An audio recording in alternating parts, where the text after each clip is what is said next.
I believe that those organizations that are going to not only survive but thrive in this place of perma crisis or poly crisis, they are going to be invested in the emotional stamina and well-being of their leaders and difference makers and internal change agents. Because when those folks are well, so will the work of their hands be well. The last time you got a promotion, an award, or maybe a new job, how did it feel? Was it exciting, but maybe a little bit scary? Did you feel honored and maybe a little overwhelmed too? My guest today says that when we're given opportunities, whether it's a new job or new responsibilities, there's always an emotional cost that goes with it. And she argues that leaders need a support system of learning and community to really thrive when these opportunities come to us. Welcome to Work Better, the Steelcase podcast where we think about work and ways to make it better. I'm your host, Chris Congdon, and my guest today is Shannon Cohen. And Shannon is the founder of the Rockstar Woman Movement community, and she's also an award-winning author, speaker, and leadership trainer. My conversation with her covers what leaders need to thrive without burning out and how to foster a sense of belonging and also the importance of community. Enjoy the conversation with Shannon. Shannon, welcome to Work Better. Thank you, Chris. I'm elated to be with you today. Oh, I love to hear that. I feel elated just having an opportunity to talk to you because I think there's so much that's going on right now that your message is probably going to resonate with a lot of our listeners. And I want to start with just recognizing kind of the state that we're in because it feels like work has changed more in the past 5 years than it has in generations. And I think maybe you used the term like perma crisis. And I was just wondering if you could talk about that a little bit. And what is this kind of current state? What does it feel like to people? And what are they looking for from their leaders? Absolutely. So I can't take credit for that term. It was actually a term that I read. It was coined by McKinsey and Company, and it was in a research publication that they produced earlier this year to try to encapsulate in verbiage what all of us feel, that we are absolutely working, leading, loving, serving at home, at work, in our communities through an era that is being termed perma crisis and poly crisis. In other words, I think leading through crisis, risk, and disruption is not new to anybody that is listening or anyone that's in the workplace today. The difference is that we are used to being at least able to catch our breath in between a crisis, in between risk. And so this concept of permacrisis speaks to this rapid pace, this consistent presence, and it feels like ever evolving, this kind of snowball effect of crisis after risk after disruption. We can't even catch our breath before we're entering the next. And so this is it's taking a new level of stamina, of transparency, and of leader care to navigate being in a state of perpetual crisis, risk, and disruption. Well, I want to really get into all of those. But I think just even when you said stamina, that really hit me because, it just feels like as a leader in an organization, you have to have so many diverse skills. And sometimes I feel like I need to know the answers to everything, even though there's no way I possibly can. And so I think that carries a lot of pressure, of that feeling of needing to just keep up with it all. You also say something about victories carrying weight. I want to hear a little bit more about that idea too. Absolutely, Chris. So about 4 years ago, I joined a fitness studio, and over the course of 4 years, I've released about 100 pounds. And so weightlifting has a personal connotation for me. Wow. And so I think in the day that we live in, as someone that lifts weights as part of my wellness practice, whenever we see someone win, get an achievement, win an award, receive a promotion, our human conditioning is we clap, right? We celebrate that acceleration or that elevation in the life of that difference maker. But now what I see is anytime you get a promotion, you just entered a new weight class. For me, what that looks like is as soon as I'm getting comfortable with the weight, my person, our trainer comes and he puts a new plate, a 10-pound plate on each end of that bar, because it's now time to stretch in new ways. And anybody that's lifted, weight in any way, when you first start lifting a new weight, you shake, right? It's not a capacity issue. It's just that it's new. And so this is why I often push back on imposter syndrome, because I tell people it's not an issue that you cannot accomplish it. What I often tell leaders is that when you enter a new weight class, what happens at the gym needs to happen in our professional lives. Once I started lifting heavy, I now need spotters. When I was just lifting 2-pound weights, Chris, nobody needed to spot me. Sure. But when I went to 45 and 50 pounds or 70 pounds, now I need someone that's there spotting with me because I'm lifting heavy. And so the same thing is true with leaders. When we see a leader struggling in acclimating to a new level, I want our first question to be not to question their efficacy, but to say, do they have the support systems in place, adequate spotters for the lift that they're now lifting with this mantle, this title, this role, this responsibility? Sure. Well, I love this analogy, and I'll play it out a little bit more. Even if you feel like you can lift the weight, at the end of the reps, your arms start to get tired or your legs start to get tired. You start to fatigue. And for me, that's where a lot of the shaking will come in, is like, I can get that weight up like 9 reps, but it's that 10th rep where it's like, I start to get really tired. And I feel like carrying that analogy into the workplace, like we may seem like we're okay. Like, hey, Chris was able to do this and seemed okay, but maybe nobody saw me on the 10th rep of trying to cope with this problem or to solve this particular issue. And that might be when I'm starting to shake a little bit. What do those spotters look like? What do spotters do for us? I believe that in different levels and stages, just like you still keeping with this same analogy of spotters, I think that often those spotters come in the form of peers. We benefit from people that are willing to give us the benefit of their wisdom without the pain. I think that's one critical form of a spotter. But for folks like me, folks like you that have had to pioneer roles, I think there are quite a few people that listen to Work Better that they're like, well, I'm the first, or I'm the only, or I'm pioneering a new role. Then I think some of the other things that we need are people that we can cross-pollinate ideas with, people that are thought partners in other industries, and they're maybe in those same stages of leadership. They're carrying similar weight in different industries, that we have the psychological safety to say, hey, you lift heavy too. Mm-hmm. Can we have some conversations about the implicit and the explicit realities that have come with this assignment, leading at this level?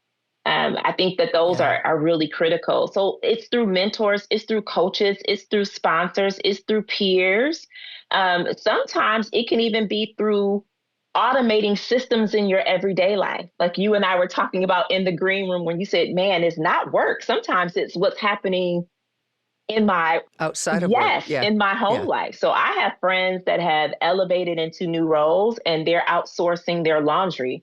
They're outsourcing their groceries. They're saying, so that I can retain and protect energy for these high octane demands in my life, where might I outsource some of these other areas of my life that make it easy for me to show up and be great? Yeah, I definitely am going to take that away as something I have to think about. It's hard to outsource the emotional work, though. I mean, I can do groceries and laundry and stuff, but I feel like supporting people is a whole other thing it's more difficult. And you talk about our need to pour into others. which I feel like is a lot of time in a leadership role is what you try to do with coaching and boosting morale and, trying to rally the troops.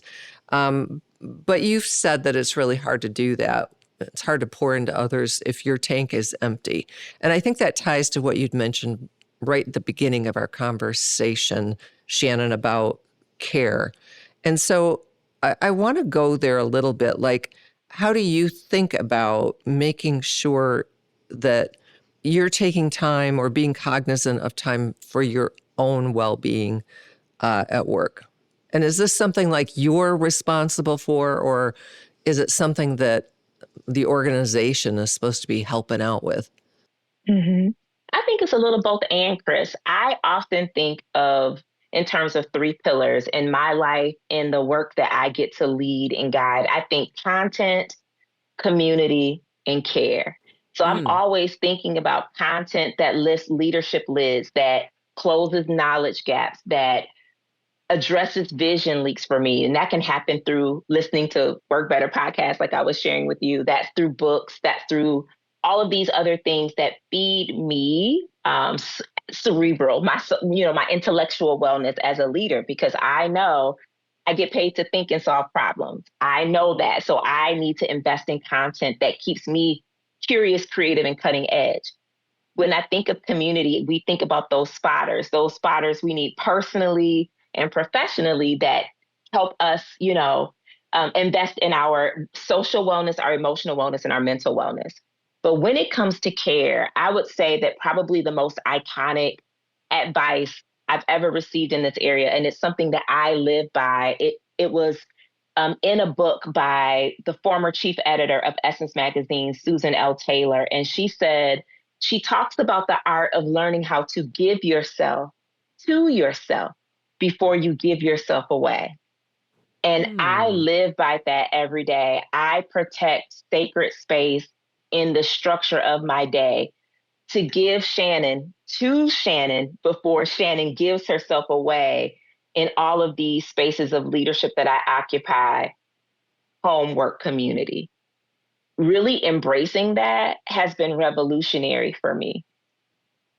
So I need some coaching. I bet some of our listeners do too, because I'm not good at that. Like I'm the first one who gets cut short in terms of my energy. I'm sure other people experience this, that we're the easiest ones to just go, okay, I'll work out tomorrow, or, I'll get more sleep tomorrow, or I'll do something tomorrow. What practical thoughts do you have about how do we as leaders actually take that seriously? Yeah, I think, Chris, that for a long time, especially being someone that has launched movements, started a company, growing and scaling a company, my mindset used to be hustle harder. I used to think, you won't outwork me. And I was working feverishly to thrive at work. So while I was winning awards and I was doing iconic transformational work that I was proud of, I looked up, Chris, and I was at 304 pounds and I didn't even realize it. I looked up and I would check emails instead of having my quiet time in the morning. I was winning at work, but I was not winning in my soul. And I think that every leader has to wrestle with, at some point, I have to invest in the state of my soul as much as I do the work of my hands. And figuring that balance and that harmony out for each one of us is so different. So for me, 4 years ago, I think carrying, the weight on my body and the feeling of the impact of that on my joints, and the fact that I have an 11-year-old son, and I'm like, I'm choosing now the quality of life as much as I'm able, right? Things are outside of my control, but I'm like, I want to be in a position where he doesn't have to edit or shrink away from his goals because mom didn't take care of herself. And now he feels obligated as a solo kid to take care of me. So for me, that looks like rearranging my life. So now I get up at 4:40 in the morning. Oh, wow. I work out at 5:15. I'm a part of a community of predominantly women most of whom Mm-hmm. run businesses and organizations, nonprofit, public sector, private sector. They are my accountability, but they are also a beautiful community. We've watched each other heal, lead, and serve all at the same time. And so I work out, I leave the gym, I come home, that's my quiet time. My 6:15 to 7 a.m. is my give myself to Shannon before I give myself to these roles. 7 o'clock, I'm up, I'm focusing on my family, and then I'm executing things that I need to do with my CEO hat on after I take care of those things. So it's been a process. Like I shared with you, Chris, it's been 4 years for me of this tweaking and aligning, and then I reflect. I'm tweaking and aligning because if, you know, it should show some sign. And if it's not working for me, that means that there needs to still be some tweaks to my rhythms, my routines, and my rituals. So Mm-hmm. anybody that's listening, I think that we have to do a head and heart check to say, are my rhythms, routines, and rituals aligning with the kind of life that I want to lead holistically?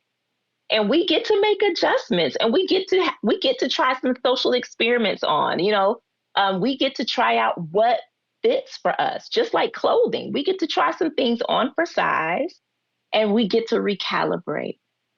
So I love listening to you talk about the role of community in your life. And it's something that we think about a lot and have done a lot of research on at Steelcase because, in terms of what people experience at work, one of the things that we've learned is that community, well, it can be two different things. Obviously, the way you're referring to it is it's like a set of relationships.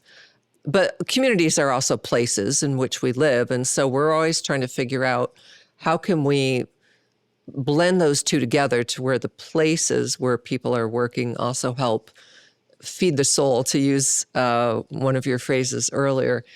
And I'm interested in how you go about building community in your work. What are some of the things that you do to gather those people around you, that whether they're spotters or, just part of, again, your set of relationships that you rely on? How do you go about doing that? So I think for this question, I'll take the vantage point of the Rockstar Woman Movement. I founded a movement that is now is multi-ethnic, multiracial, multi-generational. And we have a year-round membership community that's about 300, and the annual conference we host that serves nearly 1,000 women. So when I think Oh, wow. about that community in particular, I think a couple of things. I often say that one of our mantras, our ethos, is that a rockstar woman that is rooted in community is not easily shaken.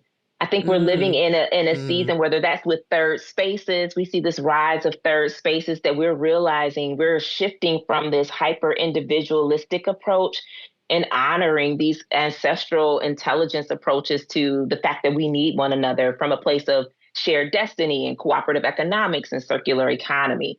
So I bring that into my thinking as a CEO. How do we, braid resources, braid brilliance, reduce overlap? How do we do that in community with one another? How do we think about asks and offers and allow people to bring their strengths and acumen into a space? But I also think, I love the fact that you're right. Steelcase is a foremost thinker in ecosystems. Like, how do we create with the human-centered design, spaces of belonging? And I often think about the fact that a universal space does not equate to a shared experience. So mm. often, an example I'll use with other leaders is when you think about a plane. Many of us have had that experience of being on an aircraft and using a plane for travel. But when I think about the fact of, like, have you ever flown as a nursing mom? Mm. Are you over 6'5"? Have you ever needed a seatbelt extender? Have you ever traveled with a hidden or invisible illness? Now, when we add those intersectional identities, we realize that just because we were all on the same plane, we could be having very different experiences. Were you seated in first class or seated near the bathroom? Right. Right? All of those nuances. And so we understand the power of then designing for how different people are positioned differently within the same system. And that's Mm-hmm. communal thinking as well. Yeah, and it also makes me, or reminds me rather, that the best communities engage members of the community in terms of determining what's best for them, what's going to work best for them. Members of the community really know what they need if they get asked, as opposed to us assuming that we know for them. So I think that just to build on that conversation a little bit, I would love to hear your thoughts for somebody who has traveled and done all the things that you've done in your career. And I know you're not an interior designer, but I would just love to get your thoughts, because you know, your plane analogy really hits home, because a lot of workplaces are designed like the airplane, where you get what you get. That's You know, right. and people think, well, that's about equality because we want to give everybody the same thing. But maybe equality isn't necessarily equity or what everybody needs. So I'm just curious if you could give us advice. You know, what would you say to some of us who are thinking about physical places? I think that there's so many thoughts that are coming to me, Chris. So one of the thoughts that come is, a year ago, we hired a trauma-informed design specialist to audit our annual conference. And I didn't even tell my leadership team. I didn't tell any of them, because I wanted this consultant to come in to observe everything that we did through a trauma informed lens because of the landscape that we're living in. Now, you know, I'm grateful we got really great reviews, but she also pointed out spaces and opportunities for us to grow and for us to evolve. And so I think that those organizations that want to stay curious, creative, and cutting edge, like you mentioned, we have to put people that are in position differently as it relates to power and decision making. We have to center those voices to say, when you walk into this space, what do you see? And what do Mm-hmm. you feel? Mm-hmm. And, what are we doing well? And then what's missing? And let's invite you to be part of the design thinking that informs this atmosphere, because really, any entity, we want to create atmospheres where everybody can thrive, Right. regardless of your background, regardless of your role, your contribution to the team. We want to create an environment where you feel seen, you can thrive. And we see we see that as conscious capitalism, right? So now, for example, Mm.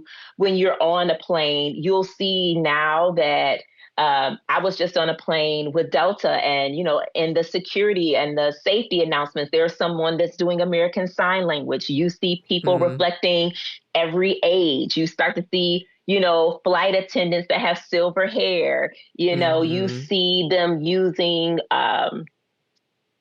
different family styles, different representations of couples, and different Sure. representations of relationships. You see all of this because they want everyone in their consumer base to see themselves and to be Mm-hmm. and so we don't know, maybe that's just optics for them. I don't believe it is. I believe that great organizations are thinking like that. Like, how do we design so that all of the people that we want to attract as our audience, as our communities, as our stakeholders, as our consumers, that they feel seen and celebrated? Because people more than ever are voting with their feet, their dollars, and their talent around these types of issues. And you know that Mm-hmm. more than I do with some of the, other guests that I've heard you have on the podcast. Yeah. Well, I mean, and I think this whole idea of really starting to make sure that you're thinking about everybody from an inclusive perspective when you're thinking about a workplace. Like, I know so many designers are totally committed to that. It can be difficult sometimes to convince, other people in the organization who don't see that, who don't necessarily see the value in that. And from your perspective, what would you say about how to be able to have that conversation with others in the organization? Like, I don't want to blame the finance people. I always feel like I pick on the lawyers and the finance people too much. But like, how would you speak about that in terms of from a business payback perspective? Absolutely. I think that when we think about this belonging as a case for work better, Different people get motivated by different things. So there are people within an organization and their motivation is altruistic. They want to see everyone be able to thrive. That kind of a concept of this collective good speaks to them. There's the person that if it doesn't make dollars, it doesn't make sense. And so there are ways where you have to even be able to quantify, because we are positioned in this way, how does that add to our bottom line? Because there is a business case for inclusive economy thinking and design. And so I think that anybody that is championing this work within a system has to have multiple lenses through which they're looking, because some people, you're right, they're going to be motivated by how does this make dollars and cents? There's the person that's going to be motivated by the fact that I felt like the other. And so I want to be part of designing so that people feel a belonging and they have more of an altruistic social lens to it. I don't think one is right or wrong. I think that it's wise to be able to make a case for a common goal to different people that are motivated by different things.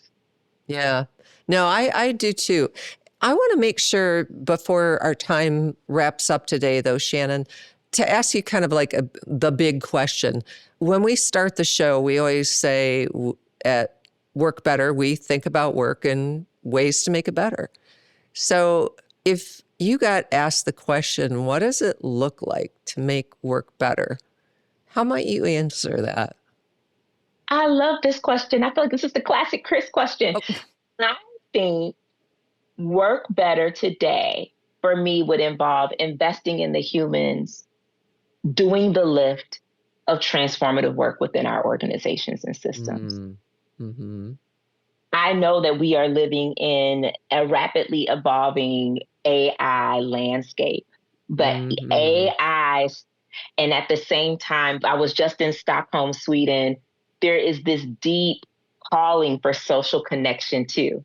Yes. I mentioned it earlier. We are seeing this rise in third spaces. We are seeing this push and demand for organizations to protect their employee resource groups. We're seeing a rise in people using AI for therapy, which we do not, recommend, but just lifting up, there's this human ache for, we see loneliness being an epidemic. We see all of mental health. And so I believe that those organizations that are going to not only survive but thrive in this place of perma crisis or poly crisis, they are going to be invested in the emotional stamina and well-being of their leaders and difference makers and internal change agents. Because when those folks are well, so will the work of their hands be well. Yeah. Well, and I think they can also leverage those investments in technology, in AI, better by having that emotional well-being than, if the organization, if the pendulum swings too far and you go, I'm going to put all my money into this idea that could, increase productivity and maybe I can decrease some job roles in order to do that. Like if you swing too far in that direction, but you're not investing in the human capital, your investment in the AI, it's just not going to go as far. I mean, maybe it'll do some things for you, but it doesn't seem like you're going to get the payoff. Absolutely agree. I believe that there's organizational sustainability, and human sustainability it should not be omitted as we are looking and exploring new ways to think about organizational sustainability. I think it's a both and. Yeah. Truly. Yeah. I do too.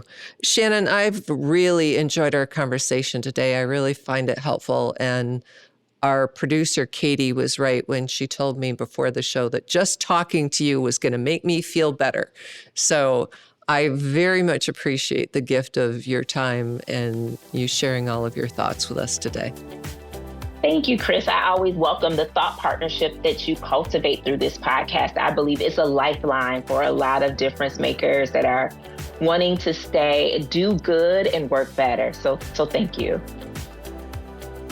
Crafting a vibrant workplace community means designing spaces that invite connection and collaboration while offering sanctuaries for solitude and centering. Learn more about the latest products created to help your team create community and work better at steelcase.com/new. I'm not sure I can get up at 4 a.m., but I have started to think about how I can take care of myself first. Shannon reminded me today that although we're living in an era of perma crisis, we really do need to take care of our emotional well-being to lead well. If you enjoyed today's episode, would you share it with a friend or colleague? And follow us wherever you get your podcasts. And please be sure to visit us at steelcase.com/research to sign up for the Work Better weekly newsletter for workplace research and design ideas delivered right to your inbox. Thanks again for being here today, and we hope your day at work tomorrow is just a little bit better. Thank you to everyone who helps us work better, including our producers, Katie Pace, Rebecca Charbowski, Stav Kontas, Chiara Lakari, and Brandon Lasik. We are thankful for the creative art direction by Aaron Ellison and Emily Cowdery, and for the editing and sound mixing by Soundpost Studios, and the technical support by Mark Caswell, Sean McManaman, and Jose Jimenez. Our digital publishing is by Areli Ariano and Jordan Marks.